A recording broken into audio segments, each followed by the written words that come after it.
Turn up the AC hot takes. You know what it is, it's your boy Fiddles Jr. Vargas Dynasty going up. Don't act like you don't know. We're the only three brothers that really running shit in the boxing game.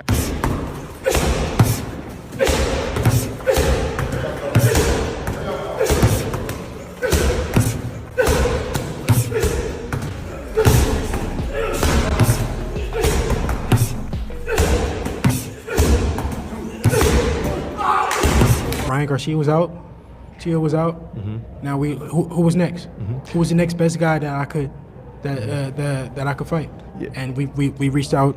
Well, they came with boots in us. We said yeah. We said let's do it, but we want to do it at 147. They came back with 152. I'm like, why would I fight at 152? I never even fought at 147. No, we can do it at 147 or not. Yeah. So then he moved up or whatever, and then Brian Norman. Welcome to another installment of Turn Up the AC Hot Takes with Reason on a solo edition. Now, as you saw from the clips, we talk about Devin Haney and Brian Norman Jr. We're about 3-4 weeks out. Today is October 29th at the time of this recording. Early in the morning. It's about 5 in the morning.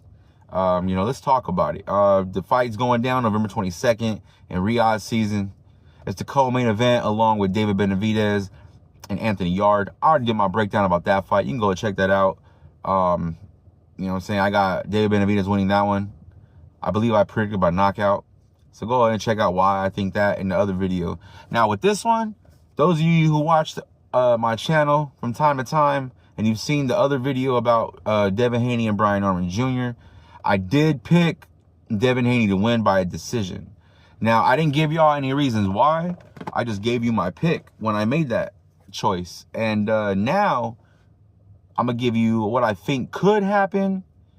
You know what I'm saying? Both sides and how I think the fight is going to play out. So, let's talk about it, man. Devin Haney, Brian Norman Jr.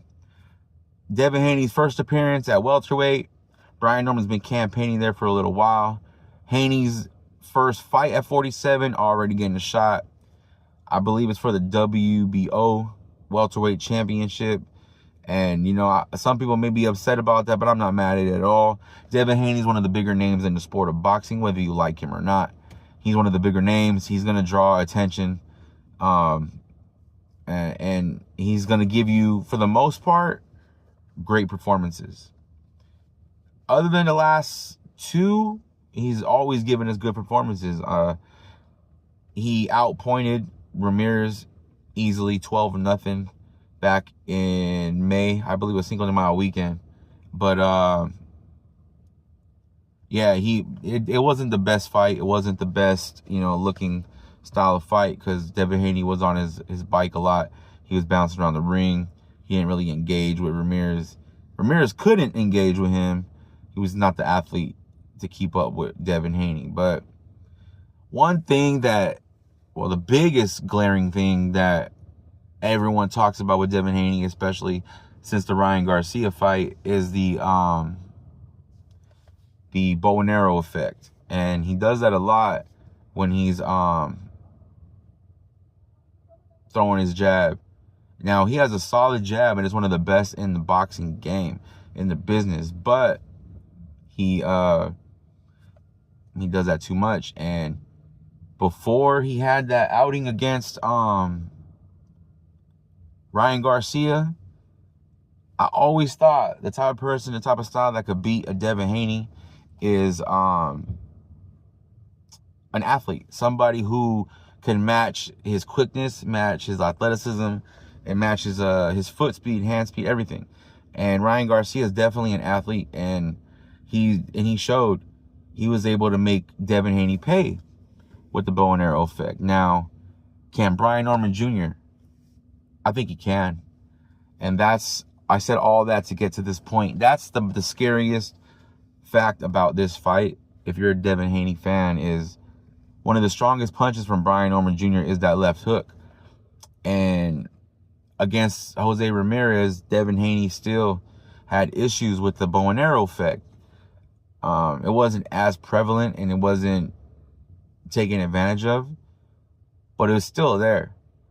Yeah, man. So that's definitely a scary thing for Devin Haney. And Brian Norman's recent fight, he had a vicious knockout with a left hook, which if Devin Haney's not careful and that starts to show itself more and more, eventually I think Brian Norman Jr. is quick enough and an athlete enough to catch Devin Haney and potentially hurt him. And if he's able to catch him with the hook, I think he and hurt Devin the way Ryan did, I think Brian Norman Jr. finishes Devin Haney off in that aspect. And I think he knocks him out.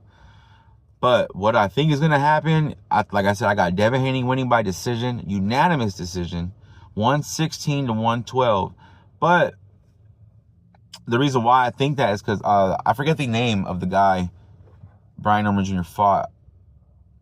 Because I seen the video maybe like a week or so ago, and I did an earlier version of this video, but I'm re-recording it, so I forgot homeboy's name.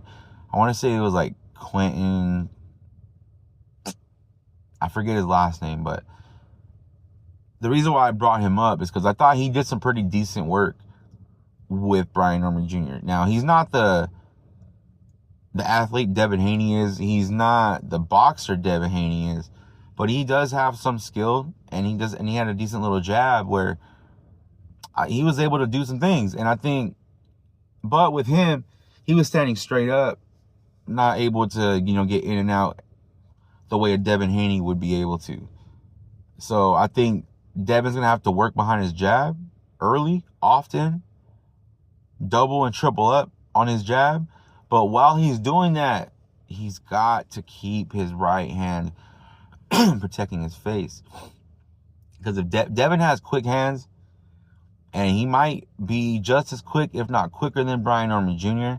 Now, I've said it before, I'm going to favor the power onto the Brian Norman Jr. side, but if Devin can work behind his jab, control the distance, because if I'm not mistaken, they're within an inch of the reach, and then an inch in height. I think Devin's 5'9", and Brian Norman Jr. is 5'8", and then Devin has a 1 inch less reach than Brian Norman Jr. has.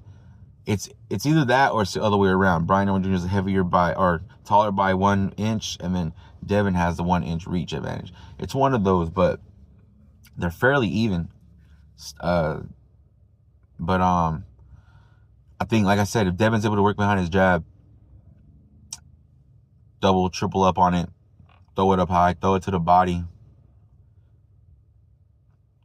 throw the jab, follow with combinations, the 1-2, the 1-2-3, the jab, cross, hook, and then get out the way, pivot and get out the, change what Brian Norman Jr. is going to see, because this is the biggest fight of Brian Norman Jr.'s career, hands down. This is just another fight for Devin. He's been in bigger fights. He's been on the biggest stages, fighting for undisputed in Australia, fighting Ryan Garcia. You know what I'm saying? So he's been in big fights. He's been in headliners, and this is no different for him.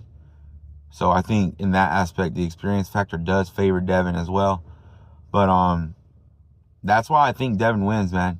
I think he's an athlete. I think he's quick on his feet. And I think he's going to work behind his jab, doubling and tripling up.